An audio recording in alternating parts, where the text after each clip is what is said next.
বাংলায় কথা বলার অভিযোগে ফের ভিন রাজ্যে আক্রান্ত যুবক। পূর্ব মেদিনীপুরের নন্দকুমারের পরিযায়ী শ্রমিক মুস্তাফা আলীকে বাংলায় কথা বলার অভিযোগে ওড়িশার বড়গড়ে দুষ্কৃতীদের হাতে আক্রান্ত হতে হলো, এমনই অভিযোগ। মুস্তাফা আলীর পরিবারের অভিযোগ, মুস্তাফা ও তার বাবা বড়গড়ে দীর্ঘদিন ধরে শ্রমিকের কাজ করে। বুধবার মুস্তাফা তার দুই সহকর্মীকে বাড়ি আসার জন্য বড়গড় রেল স্টেশনে ছাড়তে আসেন। সহকর্মীরা চলে যাওয়ার পর মুস্তাফা ফোনে কথা বলছিল।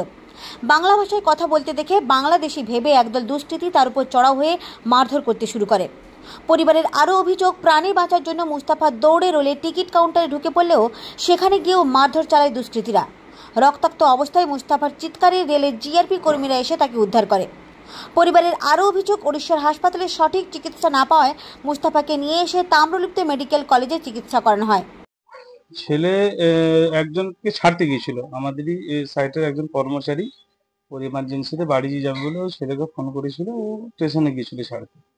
তো ওকে টিকিট কেটে স্টেশনে তুলে দিয়েছে। বাকি ওর যে বন্ধু বান্ধব বাংলাতে ফোন, বাঙালির সঙ্গে কথা বলতে বাংলাই বলবে, তো সেই ক্ষেত্রে ও বাংলা বলছিল। দুজন এসে ওকে জিজ্ঞাসাবাদ করে যে তুই কি বাঙালি? তো একবার বলেছিল, বলার পর কিছু বলেন। দুবার যখন জিজ্ঞেস করছে যে বাঙালি, তখন মাথা নেড়ে বলেছে হ্যাঁ। বলার পর দুটো চড় মারে, ও ভয়ে টিকিট কাউন্টারে ঢুকে যায়। তো সেখানে ঢুকে যাওয়ার পরে আরো জন চারেক আসে। আসার পরে ও বলছে তুই বেরো, তোকে মারবে। ও আর ভয়ে বেরোয়নি। তখন আমাকে ফোন করে যে বাবা এই ধরনের ব্যাপার, আমাকে মেরেছে, আবার বলতিস মারবে। আমি বলি তুই এই কাউন্টারের ভিতরে থাক, সেফলি জায়গা, আমি যাচ্ছি। আপনিও কি ওখানে ছিলেন? হ্যাঁ, আমি ছিলাম। মানে ওর থেকে, ও স্টেশন থেকে আমি মিনিট 20 দূরে থাকি। ঠিক আছে, আমাদের বাসাটাই ওখানে নাগনপল্লী। তো আমি ওই যেতে যেতে তার মধ্যেখানে ওরা প্রচুর পরিমাণে চড়াও হয়। ঠিক আছে, চড়াও হয়, ওকে প্রচুর পরিমাণে মারধর করে। আর ওই যে স্টেশনে যে স্লাইডিং গুলো থাকে, যে গ্লাসগুলো থাকে, ওই গ্লাসে ওর মাথা টুকে টুকে মেরেছে। মারার পরে যখন অল্প ব্লাডিং হয়েছে, ও তখন আরো চিৎকার করে। তারপরে আবার নেক্সট যখন স্লাইডিং এ মারে, তখন ইঞ্জুরিটা খুব জোর হয়ে যায়।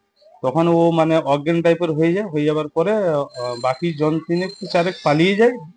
আর একজন ওখানে ছিল, তাহলে ওই জিআরপি যে দুজন ছিল, একজন জিআরপি যে ছিল, উনি মানে খবর পায়, খুব জোর চিৎকার করার পরে দৌড়ে আসে। দৌড়ে আসার পরে ওকে উদ্ধার করে মানে টেম্পোতে করে নিয়ে যাচ্ছিল। আর আমি সেই সময় স্টেশনের ভেতরে ঢুকতে পারিনি, মানে কাছাকাছি গিয়েছি, দেখছি যে ওকে নিয়ে যাচ্ছে টেম্পোতে করে। আবার আমি হসপিটালে নিয়ে যাচ্ছি, ওখানে ট্রিটমেন্ট করানো হয়। তারপর থানায় এসে কমপ্লেন করা হয়। ফের ভিন রাজ্যে বাঙালির হেনস্থায় প্রতিবাদের সুর নন্দকুমারের বিধায়কের গলায়। ভারতবর্ষের সাংবিধানিক অধিকার, পশ্চিমবাংলার মানুষ হিসাবে আমাদের ভাষা হচ্ছে মাতৃভাষা বাংলা ভাষা। বাঙালি হিসাবে বাংলা ভাষা বলার সুবাদে এইভাবে বাঙালি নিপীড়ন এবং আমাদের সাংবিধানিক অধিকার পশ্চিমবাংলার মানুষে তাকে খর্ব করতে চাচ্ছে। যারা এই ঘটনার সঙ্গে যুক্ত, উড়িষ্যা গভর্নমেন্টের যারা দালালি করছে,